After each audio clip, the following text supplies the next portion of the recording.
Salaamullaahi saaxiibayaal. Dunidu waxaa ka buuxa waxyaabo xiiso leh isla markaana madadaalo leh kuwa oo ku cajab gelinaya. Haddaba daawade, halkan waxaan kuugu soo gudbin doonaa dhowr dhacdo oo dhammaantood ku xiiso gelinaya. Hasaatee daawadayaal, dhacdooyinka ka hor intaan kuu soo gudbin, haddaad igu cusub tahay si xushmad leh waxaan kaaga codsanayaa inaad bartaan subscribe dhahdo, like-na dhahdo, saaxiibadaadna aad u sii shargarayso haddaa awoodi karayso, gambaleelkana aad furato si dhacdooyinka iyo waxyaabaha cajiibka leh daawadayaal aan maalin walba halkan aan kusoo gudbiyo si aad igula jaanqaado. Maasanid. Coca-Cola waa waxa kaliya aad gedi karayso markaad joogto North Korea.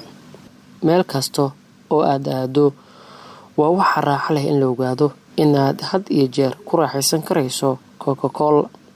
Ku dhawaad meel kasta, inkastoo cabitaankan qiiqa leh lagu iibinayo gabahaantiisaba weli si rasmi ah uguma aysan soo marin North Korea ama Cuba sida sheegtay warbaahinta. Taasi waa sababtoo ah dalalkani waxay ku hoos jiraan cunaqabateyn ganacsi oo muddo dheer socotay una saaray dalka Mareykanka.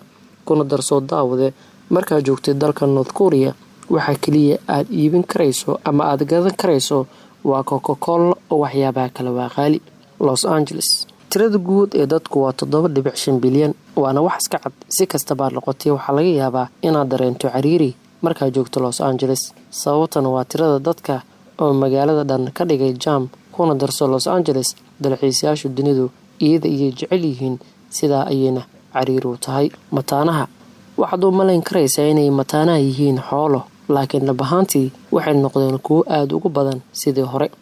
Alexis de Mengren oo ka tirsan Dialectic ayaa qoray laga soo bilaabo 1915 marka tirakoobka la bilaabay ilaa 1980 qiyaastii mid ka mid ah kontonkii cunug ee dhashay midkood wuxuu ahaa mataano. Waa qiyaasta 2% kadib sicirka ayaa bilaabay inuu kordho ilaa 1995 waxay 2.5%. heerku wuxuu dhaafay 3% 2001 wuxuuna ku dhacay 3% 2010. taasi micnaheedu waa mid ka mid ah 30 dhalaan ee dhashaba waa mataano.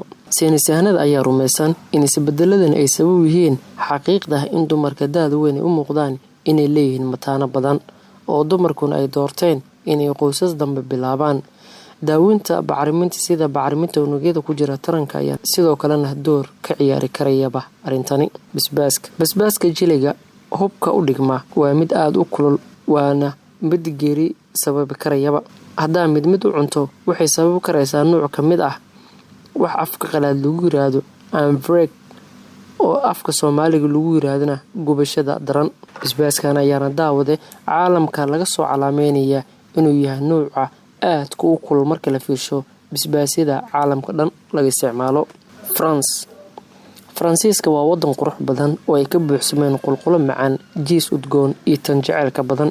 Marka la yaab ma lahan in dad badan rabaan inay soo boqdaan Faransiiska marka loo eego wadan kale oo adduunka sida ay sheegtay ururada dalxiiska adduunka ee qaramada midoobay. Sanadkii tagay 2017 wadanka Yurub wuxuu soo dhaweeyay 68.9 milyan oo qof. Dalka Spain ayaa ahaa meesha labaad ee ugu caansan iyadoo ay boqdeen 81.8 milyan oo dalxiisayaal ah.